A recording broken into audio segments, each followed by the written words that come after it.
say, I remember them being beige. I don't remember. Unfortunately, I'm going to age a lot of people here, maybe. I don't remember the floppy disks. Yeah. From DogHouseSystems.com, this is the DogHouse Podcast. It is Wednesday, November 26th, and I'm joined once again by Abby. Hello. And Robert. Hello. How are y'all doing today? I'm good. And I'm always good. That's great. Well, we've got a mix of news, some good, some bad, some questionable, and we're just going to rip the Band-Aid right off and talk about memory and storage pricing. If you have been in the market for memory or SSD-based storage in the past week or month, and you check every day to see if there's a new deal, you may have seen the price just continue to rise. And you're not the only one. Industry reports have seen prices rise upwards of 171% month over month in the past couple months. People have reported that a 32 gigabyte DDR5 kit listed for $160 in March is now running for, at the time of recording, $255. Ooh, that's a jump. Yeah. I went back and checked. I bought, this is DDR4, so older memory, but I bought 2 kits of 64 gigs and I paid $119 for each of those kits. They are now $400 on Amazon. No. It's wild, the price increases. Phison's CEO, Phison is a major supplier of drives and also memory, recently claimed that the industry NAND shortage, so for storage specifically, could last up to a decade with price increases like these and hardware continuing to be scarce. So okay, so I got a question. So why is this happening? Yeah, good question. So a lot of industry analysts point to the AI industry now, its own industry. They need lots of memory and they need lots of storage to store those converted things, even if just temporarily to serve them to people. But OpenAI specifically has been buying up wafers. So instead of buying finished products, they're buying the raw materials that go into making those finished products. Okay. And then people down the chain from them. So for example, Microsoft recently claimed that they had more GPUs than they could find power to power those GPUs. So they're just buying up as much as they can get, even if they can't put those into production, to make sure that they have supply to meet future demand. Okay. So when everyone's just running out and grabbing everything they can, it leaves, downstream consumers with less availability. Okay. Yeah. Interesting times, definitely. And with AI becoming bigger and bigger, how would we even see a stop to this high pricing and shortage of RAM? That's a good question, Robert. I don't know. Yeah. Maybe a new technology, not RAM, will come along and we'll use that instead. In the past, I don't know if this may be before y'all's time, but when Windows 7, I believe, launched, Microsoft had a feature, I guess you could call it, where you could plug in a USB drive to your computer and it would use that USB like 2.0 drive as extra memory. Oh. Which is really slow. Okay. Like slower than using, they had back then and we have now, like swap space on the disk. So it'll reserve a piece of your disk and then use that as memory. That USB drive would be slower, but it was a cool marketing feature. Intel in the past, and they don't even own this business anymore, it's now spun off to Solidigm, had a product called 3D Crosspoint, which was a joint venture with Micron, where they created something that wasn't quite storage, wasn't quite memory, but sort of speed and latency was between the two. So you can actually install this card and tell your system that it was memory, and you get those up to 1 terabyte in size. So that was an easy way to add up to 1 terabyte of memory or RAM for your system. But that venture, I think, has now been discontinued. So who knows? Yeah. So for us here at DogHouse. Yeah, for us here at DogHouse. Fortunately, our memory kits have gone up just a little bit in price. So if you are looking for a new system, I'm so sorry. But yeah, we'd like to be able to tell you just wait it out, but we don't have a crystal ball that gives us any more clarity than industry analysts or even our suppliers as well. We'd recommend buy the memory you need now. Yeah. And buffer a little bit for if you think you're going to be doing more with your PC in a year or two. Even storage. Abby and I were talking the other day about a configuration for a possible customer. And we said, well, usually what I'll say is buy as little storage as you can get by with now, upgrade it later, but you may be better off just buying the storage you think you're going to need in a year or two all up front, given how volatile the price of these products are. In other news, you may have noticed last week, the internet was a little funky. May have not been able to connect to things that you normally would want to connect to. Yeah.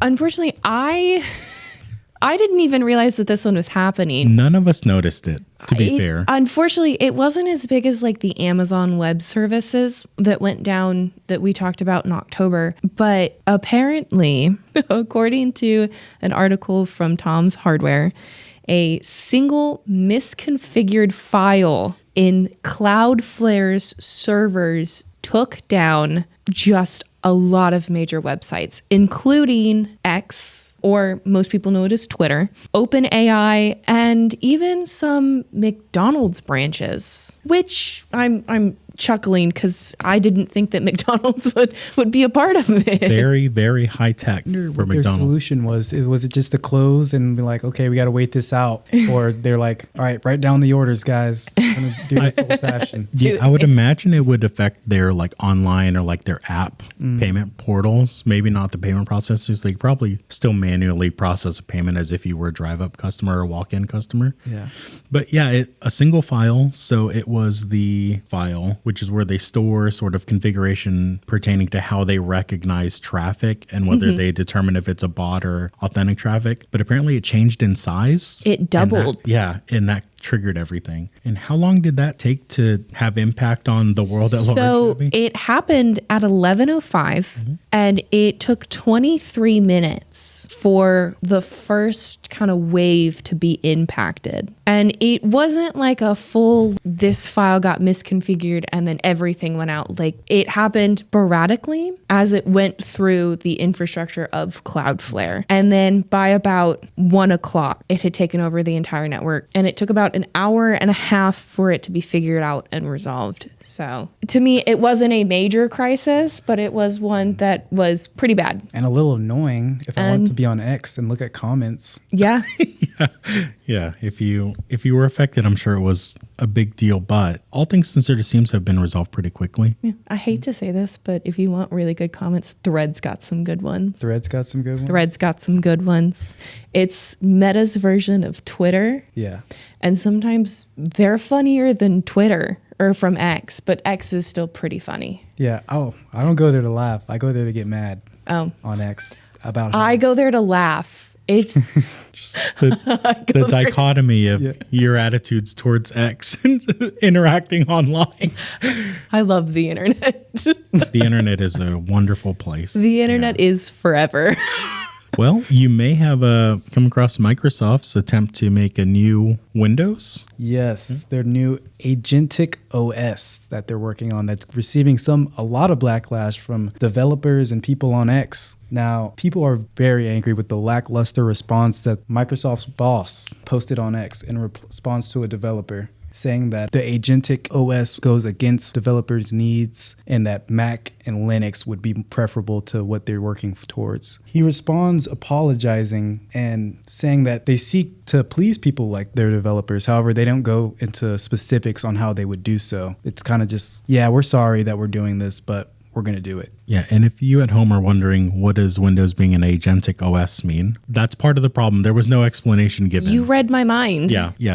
So the original tweet was, Windows is evolving into an agentic OS, connecting devices, cloud, and AI to unlock intelligent productivity and secure work everywhere. And then they say, join us at MS Ignite to see what's next for the platform. Not a lot of info there. And I think people are, some people, I'll say some, I won't speak for everyone, don't like the amount of advertising and lack of control that they have over their Windows machines. So here, to pull the curtain back a little bit on our production side, we deploy the systems, we get them all set up, and then we actually use a program called Acronis to back up the systems so that if you run into an issue in the future, you can restore it back to that state. But we have been fighting the fact that Microsoft will, without user consent or user input, encrypt your drive, not give you a decryption key, and it doesn't happen right out of the box. It may not even happen a week in.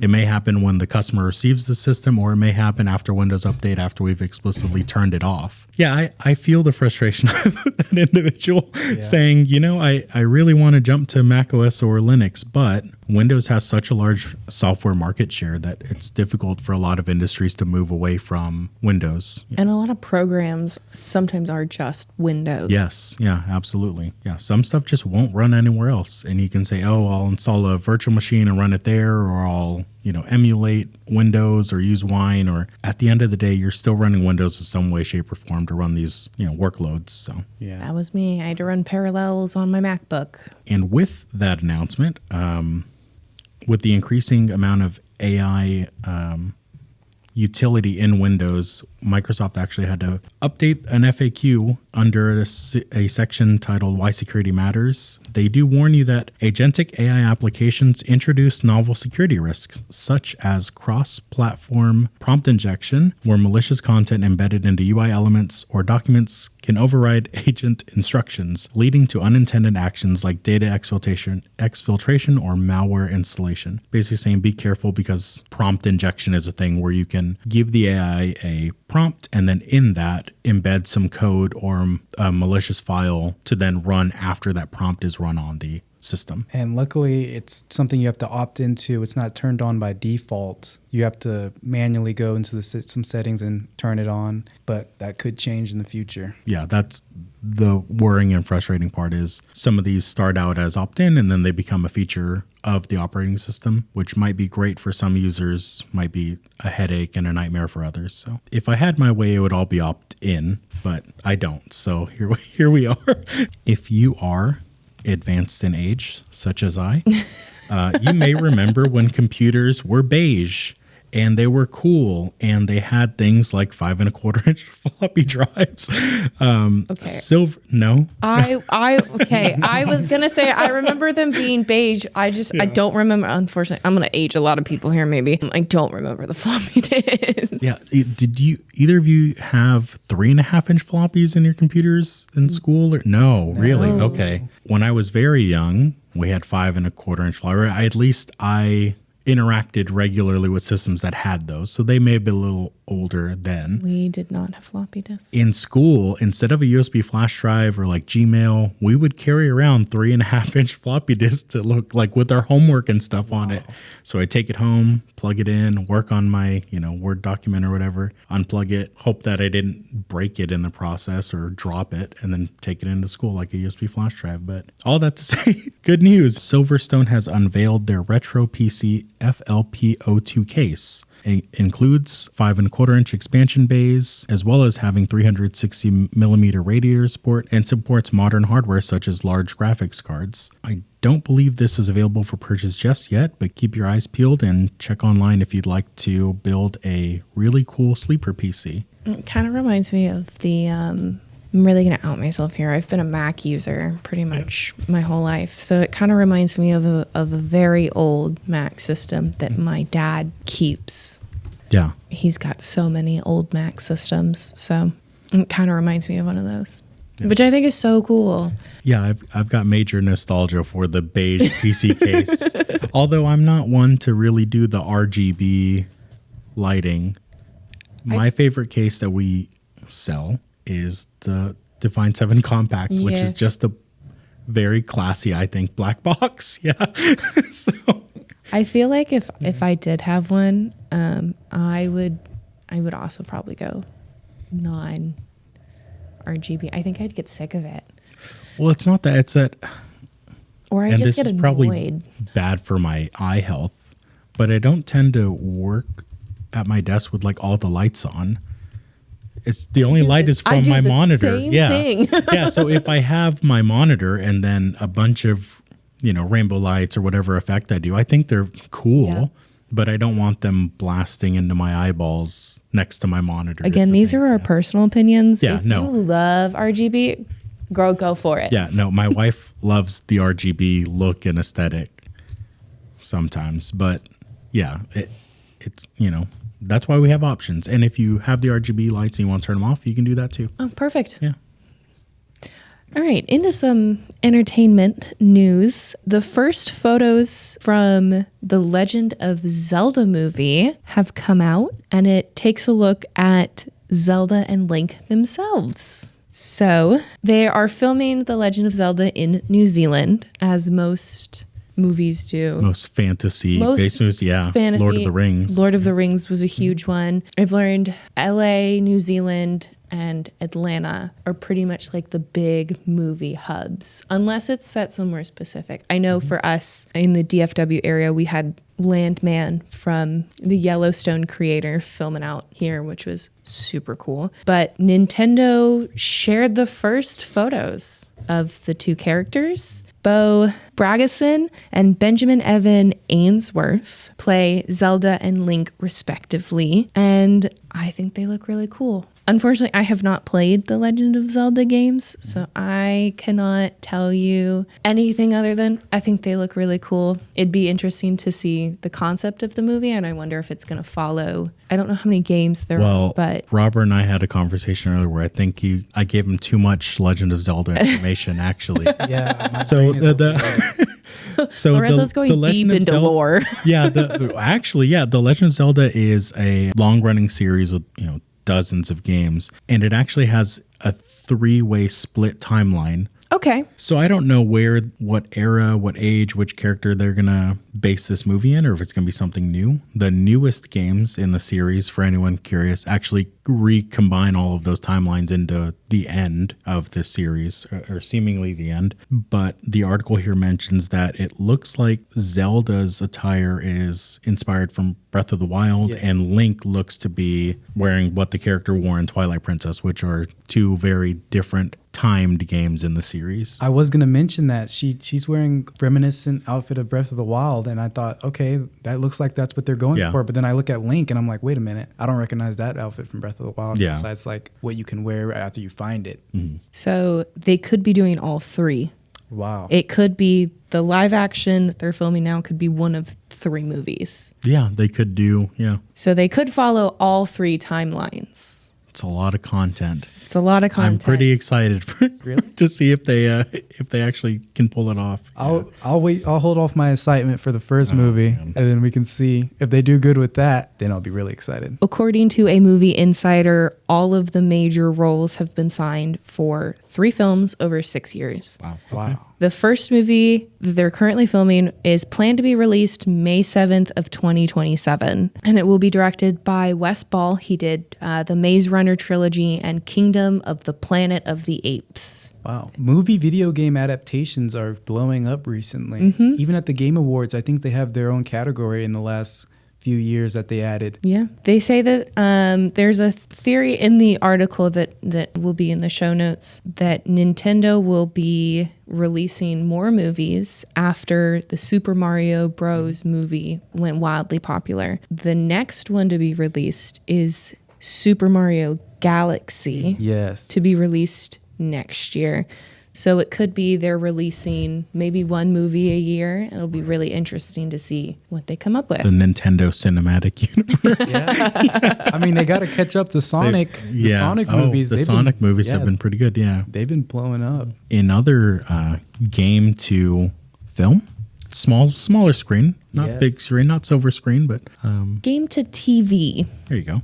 Adaptation. I think Robert, I saw this and I think Robert will really enjoy it. Yes, Death Stranding by Hideo Kojima is getting a new anime series on Disney Plus, which looks really good. But we don't have much besides the title and a 2027 release. Mm-hmm. But this is the 3rd adaptation of Death Stranding we've seen. The first one's going to be a live action movie with no release date. The second one's going to be a 3D animated show with no release date. And now we finally have this one with a yearly release date of 2027, and I'm looking forward to it. It has some big names on it. Character creators from Ghost in the Shell, Hideo Kojima, of course, directing it. The other ones don't necessarily have his direction, but he's producing the 3D animated ones, and I can't wait to see it come out. There is a little bit more information. It says that it will follow a young man and woman on an adventure, and that's pretty much it. That's the most they give us? That's the most they give you, but it'll be in traditional hand-drawn 2D animation. Which is a good thing. Which is impressive. Mm-hmm. the other adaptations, 3D animation's good and all, but a lot of people have their problems with how it looks. I personally think Death Stranding Mosquito, which is the 3D animated one, looks really good, even for 3D animation, but everyone always has their preference, and majority of it is towards 2D. So I'm glad they went with that for another adaptation. Yeah, 2D tends to stand the test of time a lot better than 3D. I mean, looking back at Jurassic Park still, I think looks pretty good, but Jurassic Park some is of it looks such a good series. But, other things from our childhood, like 3D stuff, doesn't look as polished, I'll say, in HD or 4K. Yeah. I know none of you probably care about this, and we did talk about this before the podcast, but I thought I'd give you all an update about Kim Kardashian's bar exam. So we talked about this previously because she was using ChatGPT. We talked about this last episode because it was revealed that she had been using ChatGPT to help her study and to help her with the material. She did not pass the bar exam. Her next chance will be in February. The California State Bar only does it twice a year. So we'll see if I'm trying to think of how many times she's taken it. Again, I don't follow the Kardashians. I'm not one who enjoys doing that, but I believe that this may be the third or fourth time she has not passed, but I could be wrong. So please forgive me, but I thought everybody would enjoy an update. Thank you for the, of course, the pop culture yearly update on Kim Kardashian's bar exam. I wonder if she'll do a case or two after she passes the bar exam. After she wins the bar. Wins the bar. She's the champion of the bar. If it's Kim Kardashian do it, she has to be the champion of it. In other entertainment news, Vine is back. Vine. Other things, the nonprofit collective run by Jack Dorsey has rebooted Vine as Divine, Divine. And if you don't know who Jack Dorsey is, he's the Twitter founder who basically killed Vine off. Yes, when Twitter acquired Vine, it essentially shut it down, was my understanding. If I'm remembering correctly. Changed his mind, I guess. Yeah. So it'll feature access to over 100,000 archived Vine videos. And most importantly, for those who are AI averse, will block the use of and will prevent the posting of AI generated content on the platform. That feels so good to hear. Although you have both shared with me some pretty funny AI generated content, but I will admit, sometimes people make some pretty funny content, but let me tell you, the Vines that I used to watch that were reposted on Instagram when Instagram first had their reels, those were hidden gems. Yeah. They'd post, someone would always do a compilation of them and post them onto YouTube. Yeah, that's where I would watch Vines. That's where I ended up compilations. Watching most of them. And let me tell you, comedic gold. Yeah. And I'm glad they're going with the no or reduced AI approach, because people aren't going on the Vine for what we see on Sora or TikTok with the AI generated content taking over half of the platform. They're going through that old feeling that we had when saw it years ago with the short, funny videos. Yeah, 6 seconds, right? 6 seconds. 6 second loops. 6 seconds. And I'm so excited for the archive access. Yeah, we'll get to see all of those Vines in all of their glory. All the goodness with the not so great camera. You don't have to go on YouTube anymore for the Vine compilations. No, I can just go to Divine. Well, now you'll see Divine compilations on YouTube now. Yeah, we gave them a new content farm. Yeah, they'll be on TikTok, Instagram, Facebook. And just to throw the disclaimer out there, we're not endorsing Divine. We're not sponsored by or supporting it. We just really liked Vines back in the day. Vines were so funny. I never downloaded Vine. I didn't either. It was all on YouTube for me. I saw it all on YouTube. Yeah. If we did a visual, you'd see my face, my jaw dropped. But I remember I never had it either. But so we all were really nostalgic for Vines. All of us, but have never used the platform. I think I had it for maybe a couple months, and then it went offline, and so it ended up getting removed from my home screen. Oh no. Only a spoonful of Vines we've seen. Only a spoonful of Vines. All right. I'm actually kind of excited about this one because unfortunately I am a chronic TikTok user. If you look at my screen time, you'd be wondering.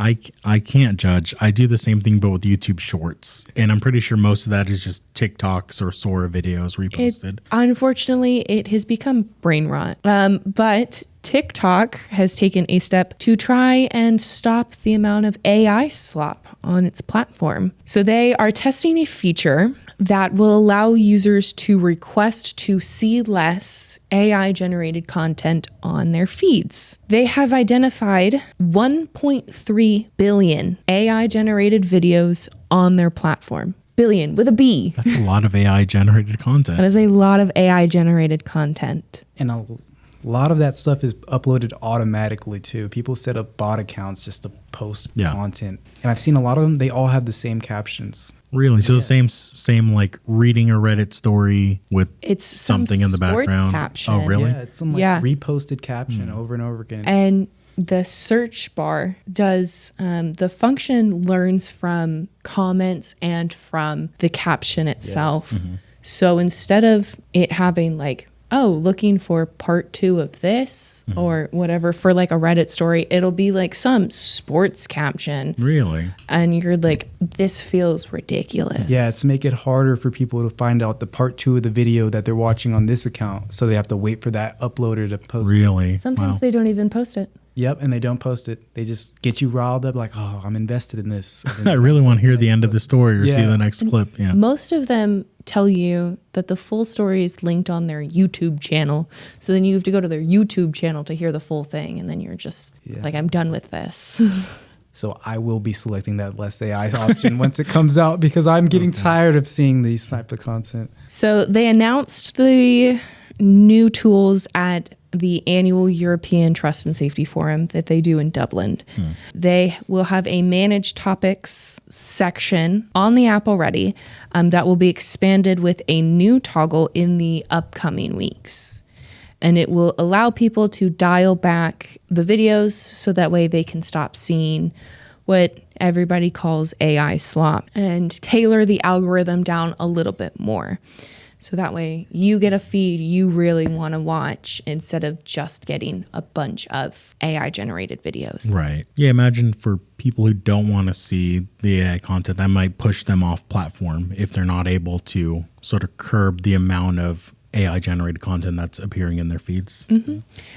This feature will also be joined by an invisible watermarking feature for TikTok's own AI editing tools. Oh. So any content that's uploaded with C2PA content credentials will basically embed metadata to identify AI generated videos and images. TikTok already tells posters and content creators that if you do have realistic AI generated content, you are supposed to label it appropriately. But with the metadata, it will be very hard for people to pass off an AI generated video as their own. Right. So they won't have the option to just ignore the suggestion that marks it as AI. But it will also help TikTok identify even more videos. They say that the invisible watermark will help if content is re-uploaded without the watermark or if it is edited elsewhere, like on CapCut. CapCut went from being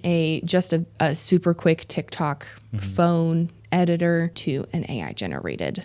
Oh, really? I hadn't realized there was the transition. Yeah, to that. You can use it to make a video. You can use it to help your videos. So a lot of people who do captions on screen probably will use CapCut to help out, but then they can go back and edit the captions, script, whatever. Gotcha.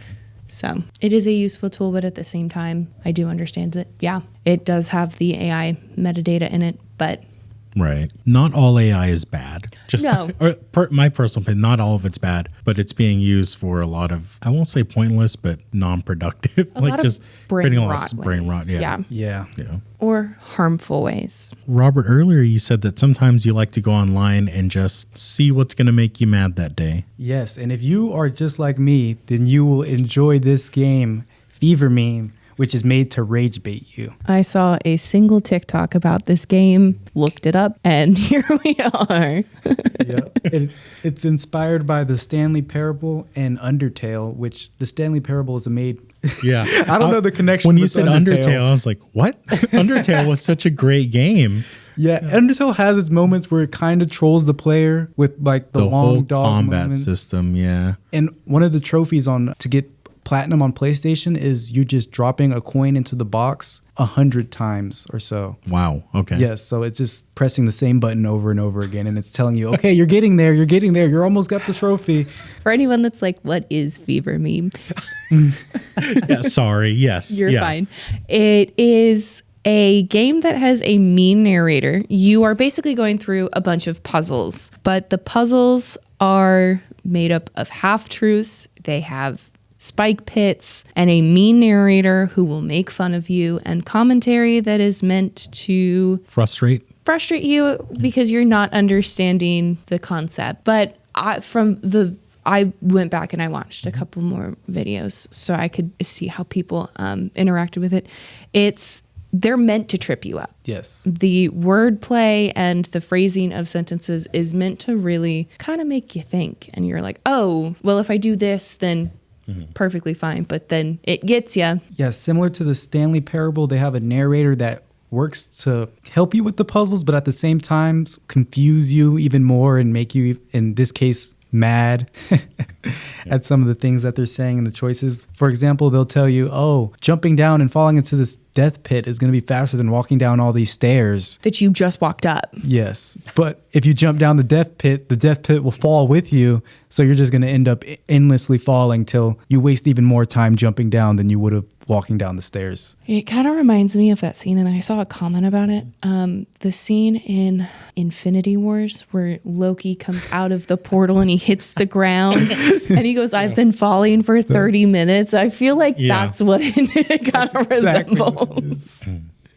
I saw a comment that said that, and I was like, yep, that kind of feels like what this is. Right. So if you're looking for a little frustration, maybe go download it. Yeah. Yeah. In other gaming news, Valve, the company behind Steam, has unveiled their Steam machine. And it's a little odd. We provide gaming computers, workstations. This is more of a, at least from what they've said, is geared more as a game console. And it runs Steam OS, which is, I think, the more exciting thing. But the Steam machine is a computer that has a 6-core Ryzen CPU and a 28-core AMD GPU. So not super high-end specs by any stretch, but it runs Valve's flavor of Linux called SteamOS 3.0, and that you can actually download and install on anything with mixed results. The driver support is a little funky, but the thing I'm most excited about with this announcement is actually the Steam controller, which has 2 touchpads on it, and if it's as good as the controls on the Steam Deck, which is Valve's handheld, I'd be willing to just replace all of my controllers with that for the extra mouse support. Yeah. Or like if the game requires you to type something in, you can use that as a split keyboard as well. That's exciting. Yeah, it's pretty cool. Yeah. Have you seen the controversy over the pricing, though? I have seen the pricing. Valve didn't give any pricing. Yeah. People have said as low as $499, as much as $1,600, and both of those seem plausible-ish. Linus Tech Tips had a conversation with them, and he says, will it be around 500? And apparently that no one answered him, but they all had looks of like worriment on their face. Yeah, so that might be way too low. Then is the guess. Yeah, I'm guessing especially with Microsoft's recent release of the, see if I can get this right, Asus Xbox ROG Ally X. I think that might be wrong, but I debuting at $1,000 for a handheld. That's right. We talked about this. Yeah, so that hardware is nowhere near as powerful as the Steam Deck, and that's $1,000. Now it does have a screen and a battery, and you can take it with you. It's portable, and portable electronics are usually more expensive than non-portable electronics. But yeah, I'd imagine Steam machine's going to be fairly expensive. They do also have, I think I saw on their website, frame. They have a VR headset coming out. So the third part of the announcement was the Steam Frame, which is a VR headset. Okay. I've dabbled in VR a little bit. This one seems pretty cool because it's running, as with everything mobile, much like like the Oculus is running an ARM processor. But alongside that, the software component of that is they've been pouring development time into FEX. No one seems to know what it stands for, but it is Windows Game Translation Layer for ARM. So much like Apple's Rosetta. Okay. Translating, so that you can use older Yeah. Mac software on newer M series Macs. Okay. This will allow you to run Windows software on ARM. Oh. With a focus on gaming. Okay. So you're probably not going to use it to run your productivity workloads on ARM. But much like they've done with Proton to take Windows and make it available on Linux through Proton, now FEX will do that same thing, but for ARM CPUs, which is pretty cool. There are a lot of very powerful handheld ARM devices that could maybe run Windows games, but who knows? Compatibility will be odd. And you're talking about the Steam machine or the VR? The VR headset. Okay. So you can run some lighter games. The theory is you can run some lighter games directly on the headset. Yes. But they've, with the Valve Frame, the VR headset, it'll include a dongle that lets you directly connect wirelessly to your computer. So instead of going over your Wi-Fi, it'll create a one-to-one wireless network between the frame and your PC. It doesn't have to be a Steam machine, be any PC running Steam. And they've also introduced the coolest part of the VR component besides FEX is foveated streaming. So what it does is there's an eye tracker inside the headset that'll watch where your eyes are looking, and on the PlayStation 2 VR, they actually render what you're looking at a higher detail. On this, instead of doing that, they'll actually have a higher bit rate for the section of the video feed that you're looking at so that they get much more bandwidth out of that streaming bit rate. It's pretty wild what they're doing. Yeah. Would that be better to constantly track what your eyes are explicitly looking at, even if you're like wildly looking around a video? Yeah. So they said that's because of the way that our vision is, like most of our vision is not in focus. So by only streaming the section that you're looking at in a higher bit rate, they're able to hit 120 or 144 frames per second. So the motion is much more fluid, and you don't generally notice a decrease in visual quality. Now, this is all according to Valve. They haven't released yet, but that would be really cool. And this would be their first standalone VR? No, they have the Index, the Valve Index. Okay. That is a VR headset. That requires a system to plug into with a cable. I think there are wireless adapters, but that also requires base stations. So little lighthouses that you set up. And this one does not. This one's all inside out. So everything's contained in the headset and they have your controllers. Nice. And they're saying that the recognition of the controllers is good enough so that if it goes behind you, it won't lose track of where that is in 3D space. Good. It's like if you're playing Beat Saber and really getting into it. Yeah. Yeah, but you could buy a Steam frame and use it with your DogHouse system or any other gaming PC you have. You don't have to use it with the Steam machine. So that's pretty cool. Yeah, same thing for the controller as well. For those of you that have probably listened for quite a while, I know basically about like 5% of what Fortnite is. Okay, I don't understand the game. But it has been announced that Fortnite's coming to Xbox's PC store. So instead of using the Epic Games launcher for Fortnite, you can use Xbox's instead. It launched on the app November 18th, and it is also joining the Xbox Play Anywhere program. So the progress, the purchases, and anything you've done in Fortnite will carry over from Xbox to PC to any other handheld gaming devices. Right, that supports the Xbox Game Store. Yes. Yeah. So you can play on the Ally, the Ally X, the ROG Ally X.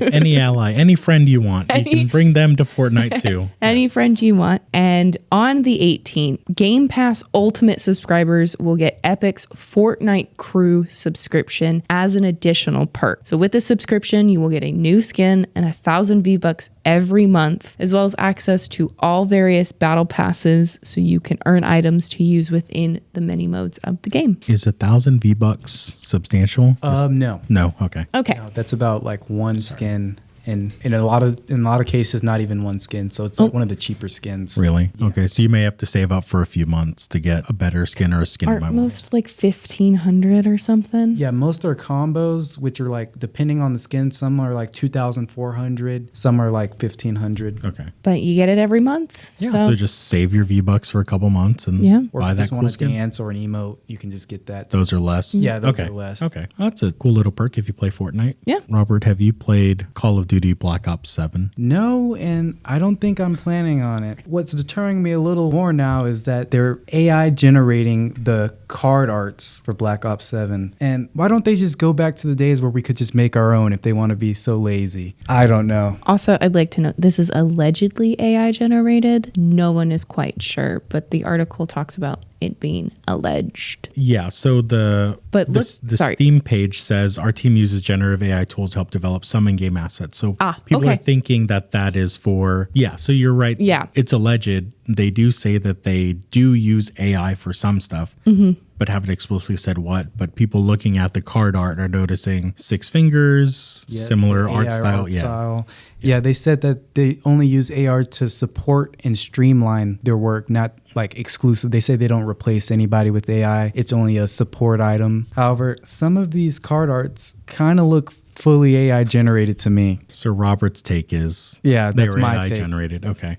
Hey, maybe someone missed a finger, okay? And they added an accidentally extra drew one. 6. Yes. Because they missed a finger. Okay.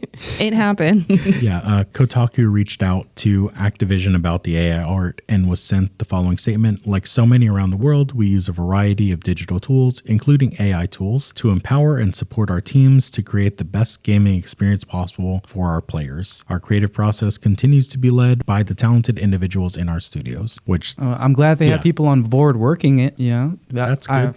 Unfortunately, they're not catching the 6 fingers on some of these people, and that's frustrating for some. If you're sitting there and being like, maybe that sounds a little bit familiar. According to the article, that's what they said about Black Ops 6. 6, the previous game. Yeah. Aside from the AI controversy, fans are apparently not happy about the game story in general. Fans are raving about the multiplayer, but the campaign. They just want a simple military missions, going out to snow biome, shooting people. Now we're getting Well, spoiler alert for anyone who wants to play the campaign, hasn't finished it yet. We have not played the game, but we've seen clips of it online. I've seen Dark Soul bosses emerging from the midst of our military campaign, people growing into humongous tree giants. It seems like something out of Destiny or Fortnite, like a giant boss raid. Yes. Yeah, in what used to be like a very focused, grounded military campaign. Yeah, it's something. I've seen so many people just in bewilderment going, what am I playing, as they see a humongous knife like the size of a skyscraper drop down on the boss and demolish them, and send out energy waves. That they jump over. It's a different approach to the game. I don't think we've seen something like this ever in Call of Duty outside of maybe zombies. The zombies mode is a little detached from quote unquote reality, but nothing to that level. Sorry, I'm looking at the campaign and they have all of the voice actors and I know 2 of them. Yeah, you should see some videos. It's some wild stuff you wouldn't believe in past games. I've seen some comparisons of the missions where one guy's just snowboarding and shooting at enemies, and the next thing you know, he's cutting to a boss growing to the size of a giant and slamming destroying the people. Okay, this is Call of Duty now. If you like that, you like it. Yeah, if you're not a longtime fan of the series, for that, you might jump in and this might be your favorite game ever. Maybe they've run out of ideas for military campaigns. They got to branch There's out. only so much you can do. Yeah. Well, moving on to tech treats. I have recently been playing a lot of a new game, Digimon Story Time Stranger, if anyone's interested in Digimon. So the latest in the Digimon Story series is finally here. In this RPG, unravel a mystery that spans across the human world and the digital world, collecting and raising a wide variety of Digimon to save the world. You can get it on Steam for $69.99, but there is a free demo available. If you, like me, are a longtime Pokemon fan but haven't purchased any of the recent games, or you don't have a Nintendo Switch to play those on, you can check this out on PC. And for our Pack Talk this week, I think, Abby, we're just going to talk about a few of the price changes we have on the side and also our specials that we have going on right now as well. Yeah. So right now until December 7th, at 11:59 p.m. Our holiday sale is going on. So this year, when you purchase a system, you will receive a free 1 terabyte NVMe SSD. This will be added after you purchase. It will be added to the next available M.2 slot. Right. So if you purchase a 512 or 1 terabyte or a 2 terabyte, you'll get an additional drive. 1 terabyte. Not a 2 terabyte instead of a 1 terabyte. Yes. Okay. So you will have at least 2 SSDs in your system if you purchase during the sale. A mystery game from our lovely partner, Scott Johnson, who has created such cool games. For the Armor series specifically, you will also receive a free 3-year warranty and a 1-week rush it build time. All right, I'm going to ask you this question mostly because I don't know a lot about computers, but if I were building myself a system and I was purchasing, from the good old folks down at DogHouse Systems, how much memory and storage should I go for? That's a great and very pertinent question, given these current times we're living in. If you had asked me beginning of the year, I would have said start with 16 gigs, and if you need to, you can add another 16 to go to 32. But given the pricing, I'd say start with 32 gigabytes. It's going to be plenty for whatever you're doing right now, and then some room to grow later. Memory is one of those things where if you have enough, having more isn't going to benefit you in any way, shape, or form. If you have enough memory, doubling it isn't going to help. It's not going to be faster. But if you don't have enough, you are definitely going to feel it. So if you don't have enough memory, your system will store some of that memory on your SSD, which is fast, but nowhere near as fast as system memory. So I'd say 32 gigs would be my personal recommendation. So some games like Borderlands 4 are immediately at least when I launched the game, personally, my system memory usage jumps up to 22 gigabytes, which wouldn't fit in a 16. I don't tend to run a lot of background tasks. I mean, I'm not controlling RGB lights or anything like that on my system. So I would really recommend 32 gigs for a system if you want to carry that system on into the future. I think for a lot of customers that do reach out, we do also just flat out recommend 32 gigs just to handle the games in the future as well. Yeah, if you have game, Discord, Netflix, YouTube, whatever running all at the same time, you might be teetering over that 16 gigabyte limit. Yeah. For storage, another one where I would say, hey, buy whatever you need now and upgrade later. But again, I would recommend about 1 terabyte as the minimum. You could get Call of Duty installed and Fortnite and Borderlands 4 and probably have a couple hundred gigabytes left at that point. But especially with our promo right now, if you get 1 terabyte during the promo period, you'll end up with 2 1 terabyte drives. Yeah. So that'd be a great place to start. All right. Well, that's all I have. You gents got anything else? Nope. No? No. This is where we're going to sign off. We hope you guys have a wonderful Thanksgiving, and we'll see you guys in the next episode. But until then, if you want to get in contact with us, you can email us at podcast@doghousesystems.com. You can leave us a voicemail at 972-810-4347, or you can always message us on socials, Instagram, Facebook, X, Threads, and TikTok at DogHouse Systems. All right. All right. Bye-bye. Toodaloo.